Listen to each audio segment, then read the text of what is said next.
This channel does not promote any violent, harmful, or illegal activities. All content provided by this channel is meant for educational purpose only. কারা দোষী সাব্যস্ত করা হলো 64 rape 66 rape with murder আর তার সাথেও 103 of 1 BNS act. আজকে সঞ্জয় রায় কোর্টে বলছে আমি নির্দোষ, আমি কিছু করিনি, আমার রুদ্রাক্ষের মালা যদি কিছু করতাম সেটা ঠিক তো কি বলবে? এ ব্যাপারে আর কি, এই ব্যাপারে আগেও বলেছে। হ্যাঁ, এটা সম্পর্কে মন্তব্য করার কিছু নেই, সমস্তটাই এভিডেন্সের উপর নির্ভর করে। আমরা ইলেকট্রনিক সায়েন্টিফিক সমস্ত এভিডেন্স প্রডিউস করেছি এবং তাতে কোর্ট সেটা স্যাটিসফাইড হয়েছেন এবং ওনাকে কনভিক্ট করেছেন। তদন্ত কি এখানেই শেষ না আগামী দিনেও তদন্ত না, তদন্ত তো চলছেই। আপনারা কি সর্বোচ্চ সাজা দাবি করছেন? হ্যাঁ, সর্বোচ্চ তো আগেও করেছি, এখনো করব। সে বারবার একটা কথা বলে যাচ্ছে যে আমি জানি কে করেছে, আমি জানি কে করেছে। তো সেই ক্ষেত্রে বলা যেতে পারে তার নলেজ আছে, কে করেছে না করেছে সেগুলো পরবর্তীকালে ইনভেস্টিগেশনে যদি কেউ থাকে সেটা উঠে আসবে। কিন্তু তার যে নলেজ আছে সেটা পুরোপুরি এস্টাবলিশড এবং যা মেডিকেল এভিডেন্সেস আছে সেইটা ওনার এগেনস্টেই যাচ্ছে এবং সেই যে নির্দোষ সেই সপক্ষে কোনো রকম সে তথ্য কোর্টের সামনে তুলে ধরতে পারেনি, সেই জন্যই জজ সাহেব তাকে আজকে সাজা দিয়েছে। কোর্ট সঞ্জয় রায়কে দোষী সাব্যস্ত করেছে এবং যেই সেকশনে করা হয়েছে সেটা হচ্ছে section 64 of BNS, section 66 and section 103 of BNS. এবং এটার যে সেন্টেন্সিং পার্টটা সেটা সোমবার দুপুর 12:30 থেকে শুরু হবে। সঞ্জয় রায়কে শেষবারের মতো বলতে দেওয়া হবে এবং সাবসিকুয়েন্টলি তারপরে সেন্টেন্সিং পার্টটা করতে হবে।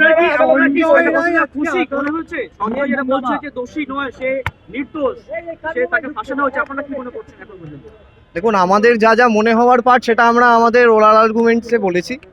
এবার বাকিটা যে জাজমেন্ট বেরোলে আমরা বুঝতে পারবো যে আমাদের যে পার্টে ওরাল আর্গুমেন্ট হয়েছে সেই পার্টগুলো কিভাবে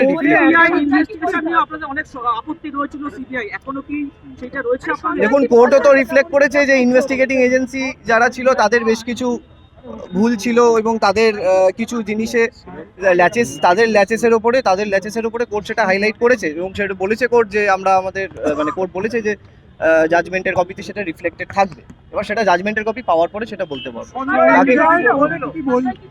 সঞ্জয় রায়ের যেটা বক্তব্য ছিল যে একটা গলায় রুদ্রাক্ষর মালা নিয়ে, কিন্তু যে রুদ্রাক্ষর মালা বেসিসে সঞ্জয় রায়ের বক্তব্য, সেই রুদ্রাক্ষর মালার পার্টটা কোনোভাবেই ক্রস এক্সামিনেশনে আসেনি এভিডেন্সে। এবং যেটা কেউ 351 মানে যেটা তার নিজের বক্তব্যের সময় বলবে সেই পার্টে বা যেটা আর্গুমেন্টে বলবে সেইটা that has to be corroborated by evidence as well as 351, কিন্তু সেটা কোনোটাই ওদের ডিফেন্স কাউন্সিল তুলে ধরতে পারেনি। আজকে সঞ্জয়ের বক্তব্য, আমি এই ঘটনার সঙ্গে যুক্ত নই, আমাকে ফাঁসানো হয়েছে এবং প্রচুর লোক আছে যারা ফাঁসিয়েছে, আমি নির্দোষ, আমি কিছু করিনি। এবং ওনার বক্তব্য রয়েছে যে আইএসরা জানেন, আইপিএসরা জানেন।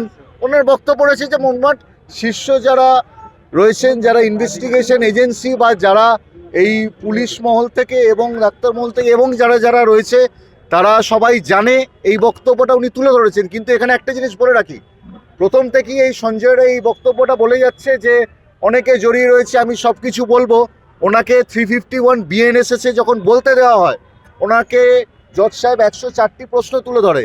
সেই 104টি প্রশ্নের উত্তরের পরে এটা ছাড়াও ওকে বলা হয় তোমার যা বক্তব্য তুমি কোর্টের কাছে প্রথম দিনকে এসেই বলেছো যে আমি আমার বক্তব্যটা বলতে চাই, আমাকে বলতে দেওয়া হচ্ছে না। তখন জজ সাহেব বলে তুমি এখন আমাকে বলো। তখন এমন কিছু সে বলতে পারেনি যেটাও এতদিন ধরে বলে আসছে, এতদিন ধরে ওনার অভিযোগ যে ওকে ফাঁসানো হয়েছে, সেই মর্মে ওর তরফ থেকে বা ওর আইনজীবীর তরফ থেকে কোনো রকম এভিডেন্স আসেনি যেটা করবোরেট করে ওনার বক্তব্যকে সাপোর্ট করা যায়। কেন যেই ঘটনা ঘটেছে, যেই নৃশংসতার সাথেই যেই ঘটনাটা ঘটেছে, তাতে দোষীদের বা দোষীদের আপাতত যেহেতু একজন রয়েছে তাই দোষী বলবো, বা যারা ঘটিয়েছে তাদের যাতে সর্বোচ্চ সাজা হয় সেটাই আমরা প্রার্থনা করেছি কোর্টের কাছে এবং সেটাই চাইবো। সেই ধারা অনুযায়ী যা আছে সর্বোচ্চ সাজা ফাঁসি আছে, মানে ক্যাপিটাল পানিশমেন্ট যেটা মৃত্যুদণ্ড সেটা রয়েছে। আমরা চাইছি সর্বোচ্চ সাজা অ্যাজ পার ল। খুনের ধারায় একমাত্র অভিযুক্ত সঞ্জয় রায়কে বলা যাবে একমাত্র অভিযুক্ত দেখুন, দোষী?